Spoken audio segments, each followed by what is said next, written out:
As weird and dumb as it sounds, benching 315 was once one of my dreams. I thought it was so damn unreachable and impressive in my early gym life. Over the course of some years, I finally got it and did it a couple of times, but I figured I was no more special. I was just the average man that fell in love with the lift. And that love is what's gonna make you one of the best bench presser in your gym. How could you live a life without ever lifting 315 on the bench? I guess we'll never know, since in this video, I'll show you how to unlock your hidden chest power to put on crazy amount of weights on your bench press while staying injury free. We'll go from no weight to 135, then 225, and eventually 315 pounds in a remarkably swift fashion if you follow exactly the 3 principles that I will unveil to you. Let's bench our way into it. The first thing you need to bench 315 is that every time you bench press, you could only do that and call it a day. Look, I am not genetically gifted with this lift. I have a skinny frame and long arms, and that means longer range of motion. In fact, 11 years ago, I started with the bar only and it nearly killed me. Yet, I was the luckiest man alive. I had an older brother that has already 2 years of lifting, and let me tell you, he loved to bench press. That led me to train like him, and he had something going from his whopping 6 feet 3 inches that meant even a bigger range of motion. In fact, my brother was once a provincial record owner. He knew exactly and instinctively how to progress quickly on the bench press, and I'll resume it for you. Firstly, you don't leave the bench press if you're not satisfied with how your session went. That means that if you fail a heavy set, a 1 rep max, or your whole session is just plain shit, the only thing left is to destroy your chest by bench pressing more. If you do leave the bench press without breaking a sweat,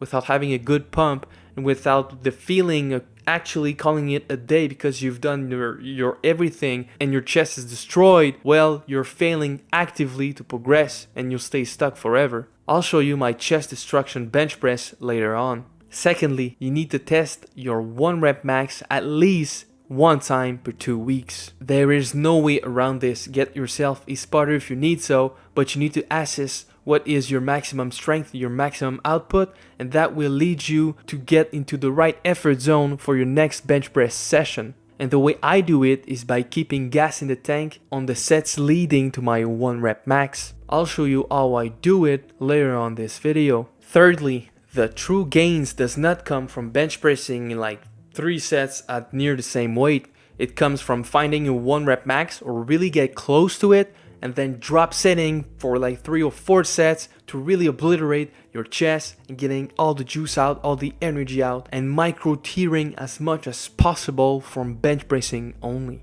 Fourthly, you need to warm up accordingly before bench pressing. That means at least 3 sets of lightweight bench press, push-ups, arms rotation, shoulder rotation, and everything in between. Too often I see weaker people than me starting at 135 on the bench press at the get-go. Bro, that's too much. I start with the bar itself. Fifthly, as a bonus tip, weighted dips are a great way for you to help your bench press lack out at the end of your movement. Plus, this will greatly help your triceps, your front delts, which are heavily targeted on a flat bench press. If you can hit 90 pounds for 6 reps on heavy weighted dips, bro, I'm probably sure you're really near 315 on a flat bench press. That's just the way it is. Then you absolutely cannot miss the second principle to bench 315.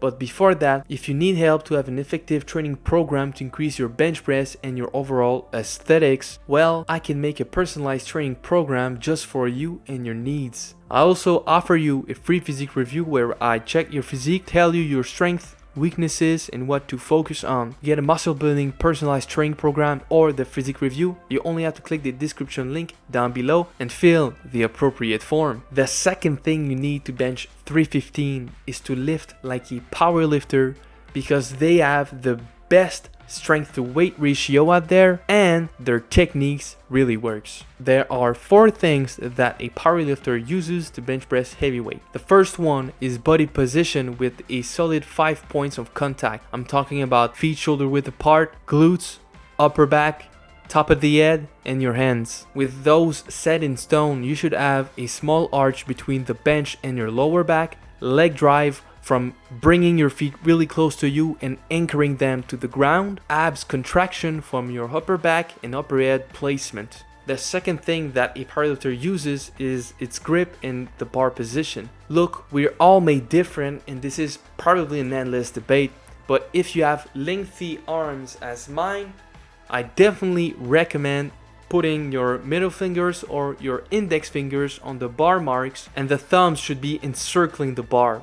From there, what you need to think is to bend the bar, and the bar should also be resting in the lower half of your hand right here. When you are at the end of your range of motion, the bar should be right below the chest at the sternum level right here. The third thing is that they use a breathing technique. This one is often forgotten, but what I do before a heavy lift, right? I seize control of my respiratory system, then I lay down on the bench press, and just before unracking the bar, I take a huge breath, filling up my lungs to their maximum of their capacity. Then I unrack the bar, exhale everything, and take another huge breath, maximum capacity, go all the way down, start pushing it up, and once I'm halfway through, then I exhale to finish the movement. That means I keep my lungs inflated throughout most of the movement actually. If you get a hold of your breath and fill it with the maximum of their capacity, it is so much power you hold into yourself. The fourth one is that you need to rest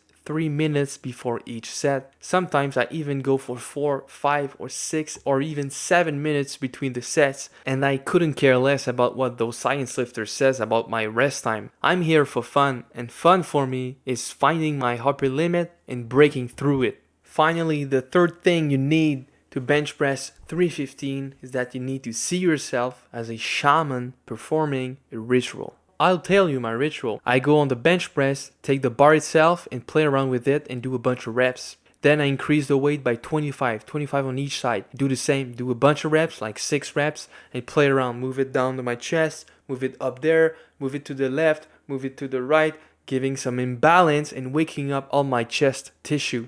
Then I put 135 and do the same. And between all of these sets, I also do arms rotation, dead hangs, push-ups, wrist rotation, incline push-up, decline push-up, freaking deep squat rotation, and everything in between to really get warm and get ready to put heavy weights. Once the 135 is done, I add 25 pounds on each side and give it a go again. And now this is where my first set begins.